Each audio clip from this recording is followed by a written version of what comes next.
I never expected a single knock to change the entire rhythm of my quiet life. Yet that night, as I curled deeper into my soft pajamas on the couch, something inside me shifted before I even knew why. The apartment was dim and warm, lit only by the soft glow of the TV. I had planned nothing more complicated than escaping into a show. I'd promised myself I'd finish. A calm night, an uncomplicated night, the kind I always thought I wanted. But when I heard that hesitant knock, gentle enough to be uncertain but insistent enough to demand attention, I felt a strange flutter in my chest. It wasn't fear. It wasn't annoyance. It was something in between, something curious, something I wasn't prepared to name. When I opened the door and saw him standing there, Liam, my friend's son, no longer the awkward boy I used to know, but a 19-year-old young man with shadows of emotion in his eyes, I felt the quiet of my night unravel instantly. He stood there with a soft, almost sheepish smile, one shoulder slightly lifted, as if he wasn't sure he had the right to be at my door. For a moment, neither of us spoke. The hallway light cast a warm outline around him, making him look older than he had just a year ago, older, but still carrying a vulnerability that tugged at something deep in me. "Hey, Clara. Can I come in for a second?" he asked, his voice low and a bit shaky. That tremor in his words felt like a small spark in the silence between us. I shouldn't have hesitated, but I did. 1,000 little memories flashed in my mind, him running through backyards as a child, him awkwardly helping his mom carry groceries, him asking shy questions about college plans. And now here he was, looking at me with a kind of unspoken urgency that made my heart beat just a little faster. Still, I stepped aside. I let him in. And maybe it was a mistake, or maybe it was something I had been quietly craving without admitting it. Once inside, he paced a little, rubbing the back of his neck in that nervous way I had seen many times before.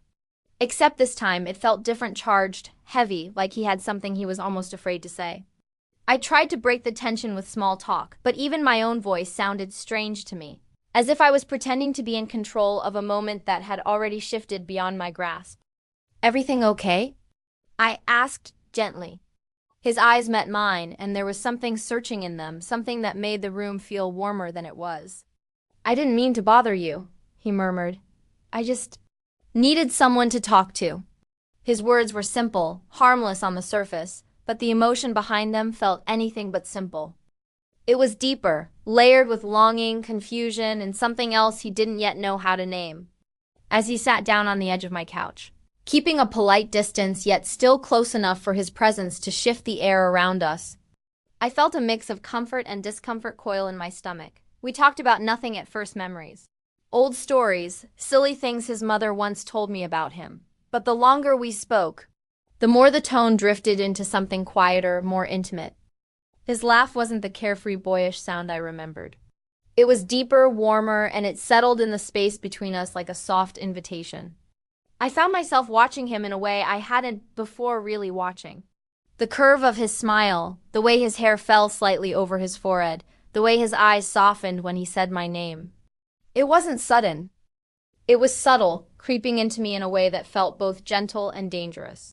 There were moments when his hand brushed mine during a gesture, accidental but electrifying enough to leave a faint warmth on my skin.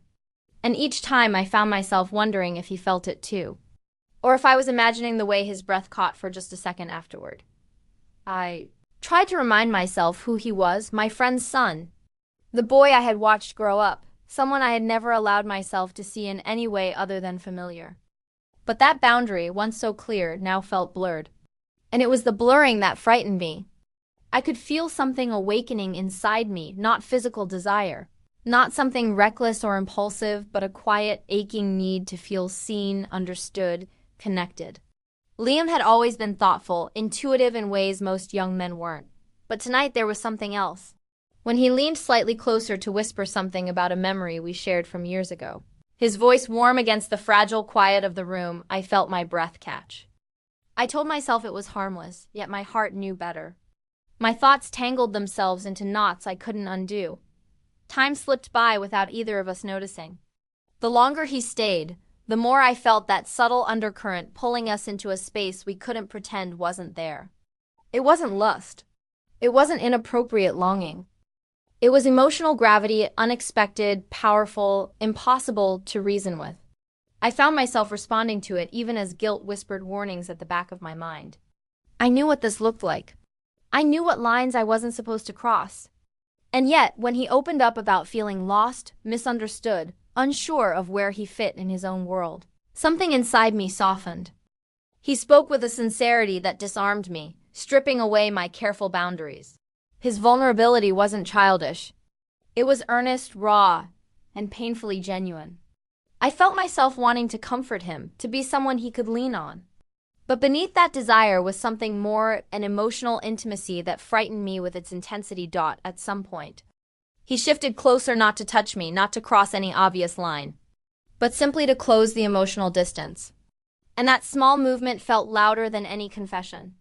I felt the gentle warmth of his presence settle along my skin, the soft exhale of his breath mingling with mine as he looked at me, not as the woman who had known him since childhood, but as someone he saw now in the present, with a tenderness I hadn't expected.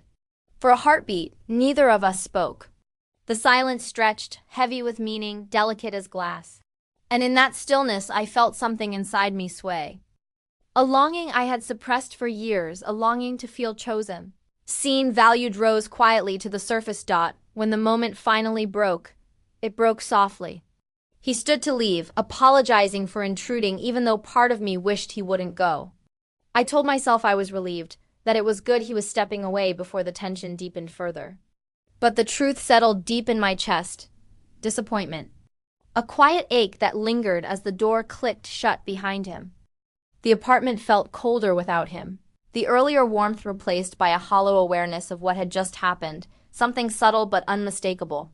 That night, as I sank back onto the couch and stared at the silent TV screen, I realized how fragile the line between harmless connection and dangerous closeness really was. But what unsettled me most wasn't what had happened. It was what almost happened. What almost slipped into the space between us. And how much a part of me had wanted it.